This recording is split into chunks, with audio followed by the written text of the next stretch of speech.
জন অভিজ্ঞান বৰাই মুখ্যমন্ত্ৰীৰ সাহায্য পুঁজিলৈ 85 লাখ টকাৰ অনুদান আগবঢ়াইছে। অভিজ্ঞান বৰানো কোন হয় আৰু বৰা ফেমিলি ফাউণ্ডেশ্যননো কোন হয়? এই 85 লাখ টকাটো ক'ৰ পৰা আহিলে? এই পইচাটো লিগেল নে ইলিগেল? মুখ্যমন্ত্ৰী সাহায্য পুঁজিক লৈ নতুন বিতৰ্ক। CM ৰিলিফ ফাণ্ডলৈ 85 লাখ টকা আগবঢ়োৱা কোন এই অভিজ্ঞান বৰা? মুখ্যমন্ত্ৰী হিমন্ত বিশ্ব শৰ্মাক ভালৰি লগাবলৈ কিছুমান এনেকুৱা মানুহ আছে যিসকল মানুহে আচলতে অবৈধ ধন লেনদেন লুকুৱাবলৈ মুখ্যমন্ত্ৰী সাহায্য পুঁজিলৈ অনুদান দিছে নেকি? দিল্লীৰ ওচৰত হাত পাতিবলৈ লাজ পোৱা মুখ্যমন্ত্ৰীয়ে ল'ব পাৰে নেকি অবৈধ ধন? এই বিষয়টোক লৈ সংবাদমেল সম্বোধন কৰিছে ৰাইজৰ দলৰ ভাতৃত্ববোধ সংগঠন জাতীয় যুৱ পৰিষদে।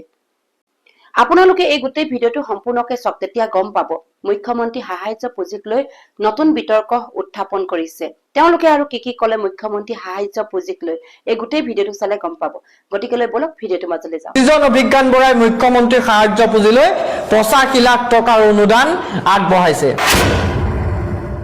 2খন 4খন 6খন 8খন 10খনকৈ JCB ক্ৰয় কৰা বুলি দেখুৱাই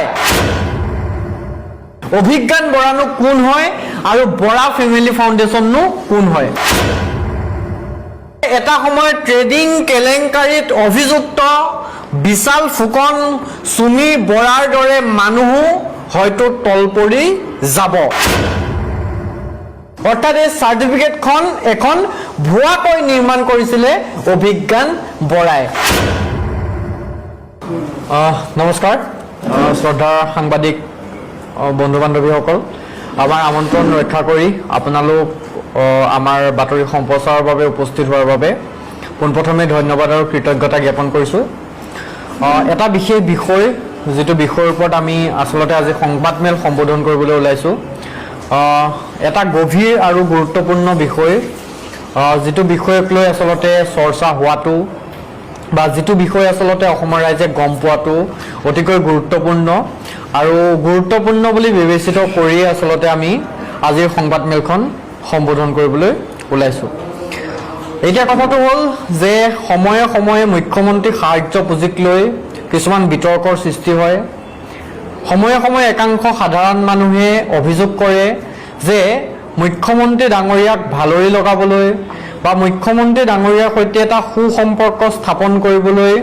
কিছুমান এনেকুৱা মানুহ, যিসকল মানুহে আচলতে বিভিন্ন ধৰণৰ তেওঁলোকৰ অবৈধ ধনৰ লেনদেন লুকুৱাবলৈ বা নিজৰ কুকৰ্ম ঢাকিবলৈ আচলতে মুখ্যমন্ত্ৰীৰ সাহায্য পুঁজিলৈ অনুদান প্ৰদান কৰি মুখ্যমন্ত্ৰীৰ কাষত এখন ফটো উঠে। আৰু তেনেকুৱা এটাই অনুৰূপ ঘটনা সংঘটিত হোৱা দেখিবলৈ পালোঁ আমি যোৱা 9 জুলাই তাৰিখে। এতিয়া আমাৰ কেইটামান স্পেচিফিক প্ৰশ্ন আছে যে প্ৰথম কথাটো হ'ল ক'লা ধন বগা কৰিবলৈ মুখ্যমন্ত্ৰীৰ সাহায্য পুঁজিলৈ অনুদান দিছে নেকি একাংশই? দিল্লীৰ পৰা টকা ল'বলৈ লাজ পোৱা মুখ্যমন্ত্ৰীয়ে ল'ব পাৰে নেকি অবৈধ ধন? মুখ্যমন্ত্ৰীৰ সাহায্য পুঁজিৰ নতুন বিতৰ্ক, সৰব ৰাইজৰ দলৰ ভাতৃ সংগঠন জাতীয় যুৱ বাহিনী। এতিয়া কথাটো হ'ল যোৱা 9 আগষ্ট তাৰিখে লখিমপুৰ জিলাৰ নাৰায়ণপুৰৰ তাঁতিবাহাৰ স্থিত বৰা ফেমিলি ফাউণ্ডেশ্যনৰ প্ৰতিষ্ঠাপক অধ্যক্ষ অভিজ্ঞান বৰা তথা তেওঁৰ পৰিয়ালে 85 লাখ টকাৰ এখন চেক প্ৰদান কৰিছিল মুখ্যমন্ত্ৰী ডাঙৰীয়াৰ হাতত। এইখন চেক, এইটো CMO অফিচৰ অফিচিয়েল CMO আছামৰ অফিচিয়েল পেজ, যিটো পেজত আচলতে এইটো পোষ্ট কৰিছিল খুব CMO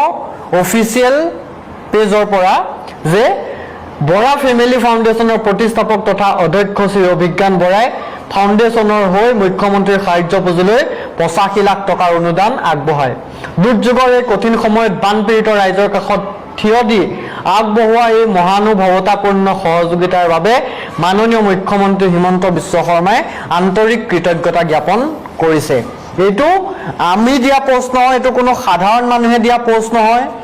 এইটো CMO আছামৰ অফিচিয়েল পেজৰ পৰা দিয়া পোষ্ট। এই পোষ্টটো মই এইকাৰণে প্ৰথমতে দেখুৱাই লৈছোঁ, এই পোষ্টটোৰ পিছতে আচলতে আমি সম্বোধন কৰিবলৈ লোৱা কথাখিনিৰ সম্পূৰ্ণ প্ৰসংগ সংগতি আছে। এতিয়া কথাটো হ'ল যে কি অভিজ্ঞান বৰা আৰু এই বৰা ফেমিলি ফাউণ্ডেশ্যন, অভিজ্ঞান বৰানো কোন হয় আৰু বৰা ফেমিলি ফাউণ্ডেশ্যননো কোন হয় আমি যে প্ৰথমতে এটা কথা কৈছিলো যে সাধাৰণ মানুহে অভিযোগ কৰে যে একাংশ মানুহে তেওঁলোকৰ অবৈধ কোলা ধন তেওঁলোকৰ অবৈধ ধন বৈধ কৰিবলৈ তেওঁলোকৰ কিছুমান কুকৰ্ম ঢাকিবলৈ আচলতে মুখ্যমন্ত্ৰী ডাঙৰীয়াৰ সৈতে সুসম্পৰ্ক ৰক্ষা কৰিবলৈহে সাহায্য পুঁজিলৈ পইচা দিছে মই সকলো মানুহক কোৱা নাই ডেফিনেটলি জেনুইন ভাৱে এনেকুৱা বহুত মানুহ আছে যি মানুহক সহায় কৰাৰ স্বাৰ্থত মুখ্যমন্ত্ৰী সাহায্য পুঁজিলেই হওক বা বিভিন্ন ধৰণৰ মানুহৰ জৰিয়তে ৰাইজক সহায় কৰিছে যিসকল মানুহৰ কোনো স্বাৰ্থ নাই কিন্তু এতিয়া যিসকলে স্বাৰ্থ থকা মানুহ এই স্বাৰ্থ থকা মানুহবিলাকক আচলতে মুখ্যমন্ত্ৰী ডাঙৰীয়াই অথবা CMO অফিচে আইডেন্টিফাই কৰাৰ কাৰণে কি ব্যৱস্থা গ্ৰহণ কৰিছে যদি কৰিছে তেতিয়াহ'লে অভিজ্ঞান বৰা আৰু এই বৰা ফেমিলি ফাউণ্ডেশ্যন এনেকুৱা এজন আচলতে তেওঁ প্ৰতাৰক যিজন প্ৰতাৰকৰ হয়তো আপোনালোকে যদি হিচাপ নিকাচ উলিয়ায় তেতিয়াহ'লে এটা সময়ত ট্ৰেডিং কেলেংকাৰীত অভিযুক্ত বিশাল ফুকন সুমি বৰাৰ দৰে মানুহো হয়তো তলপৰি যাব এতিয়া কথাটো হ'ল এই অভিজ্ঞান বৰাই কি কৰিছিলে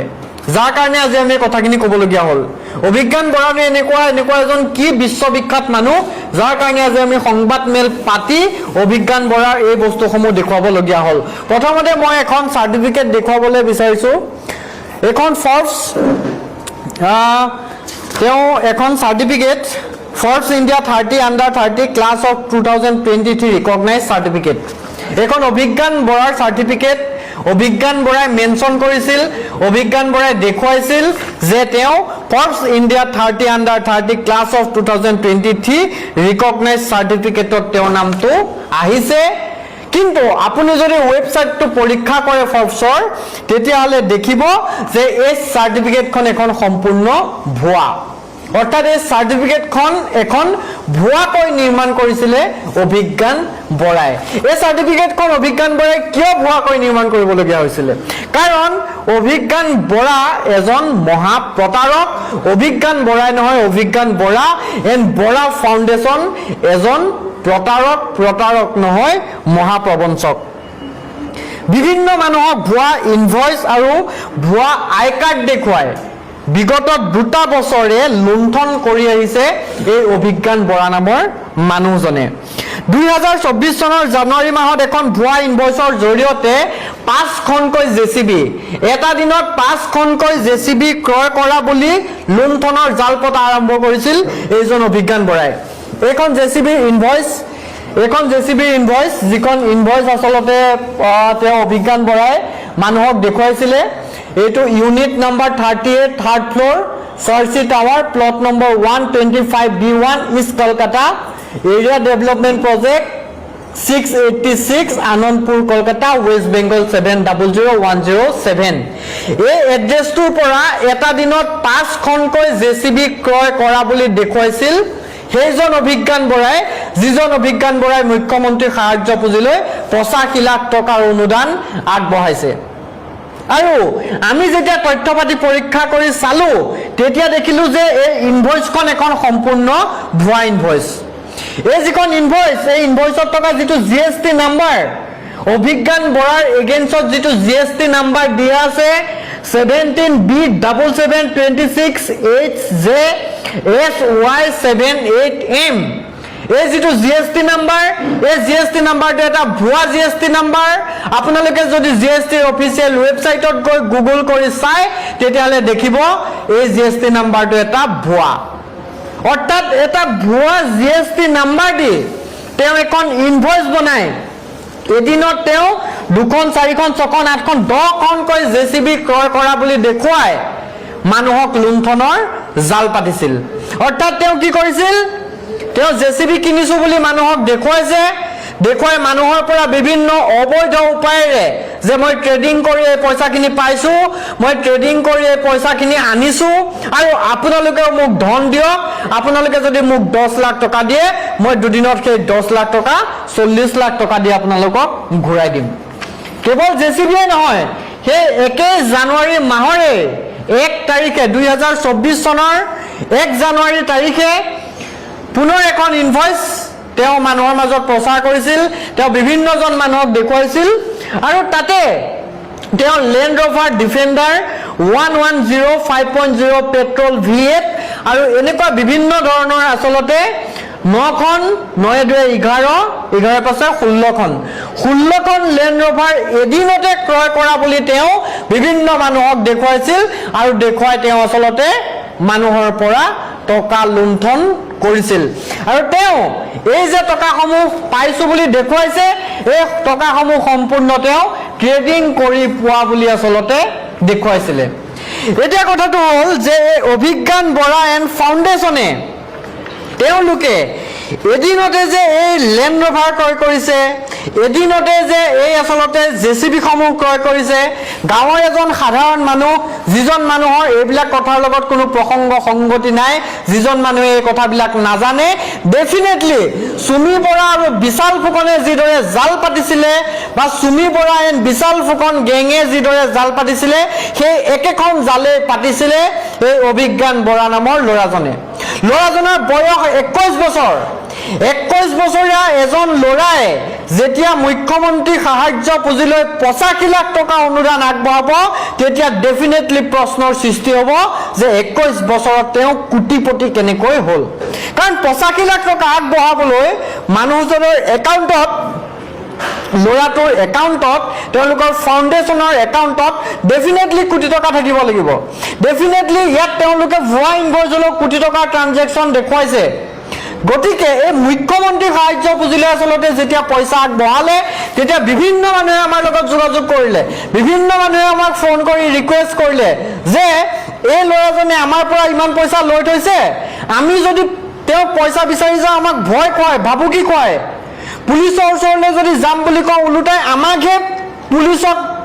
লগাই পেলাই আমাক উঠাই দিম বুলি কয় আনকি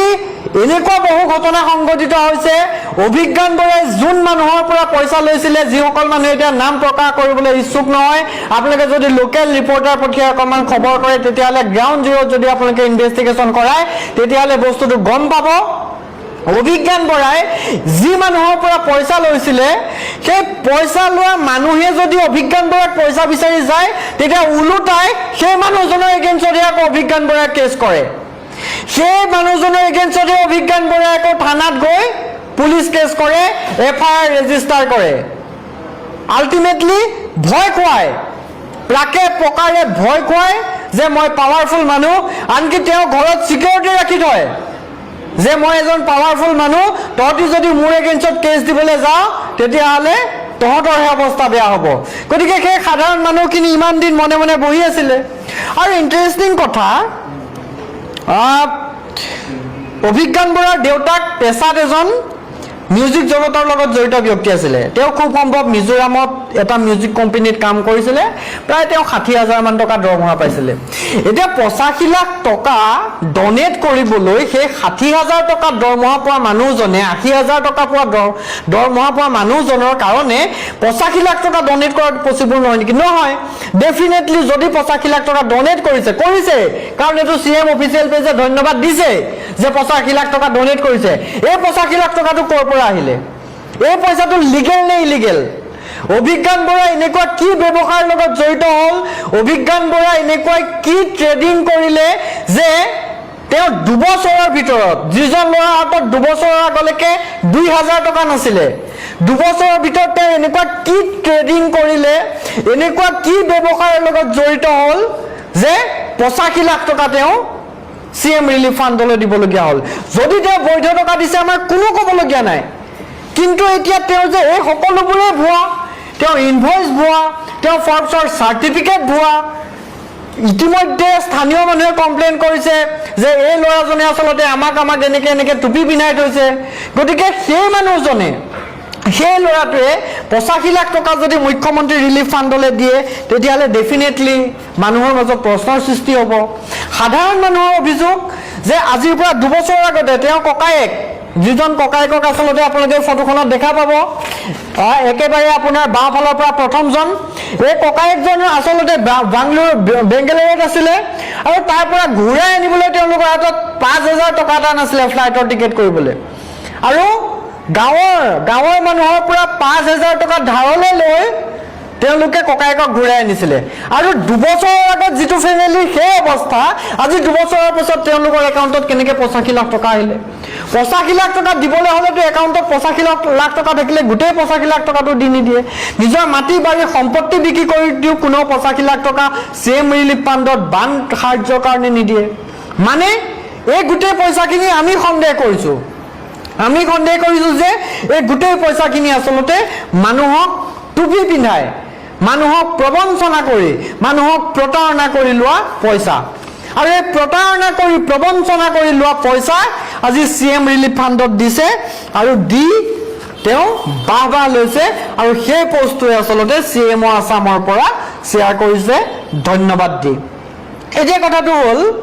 যে ট্ৰেডিং কেলেংকাৰীত অভিযুক্ত যিসকল মানুহ আছিলে সুমি বৰা বিশাল ফুকন বা XYZ যিসকল মানুহ আছিলে সেই মানুহসকলৰ বিৰুদ্ধে CBI CID আসাম পুলিচ সকলোৱে নিজাববীয়াকৈ গোচৰ ৰুজু কৰি তেওঁলোকক গ্ৰেপ্তাৰ কৰিছিলে জেললৈ প্ৰেৰণ কৰিছিলে তেওঁলোকৰ বিৰুদ্ধে আজিও কেছ চলি আছে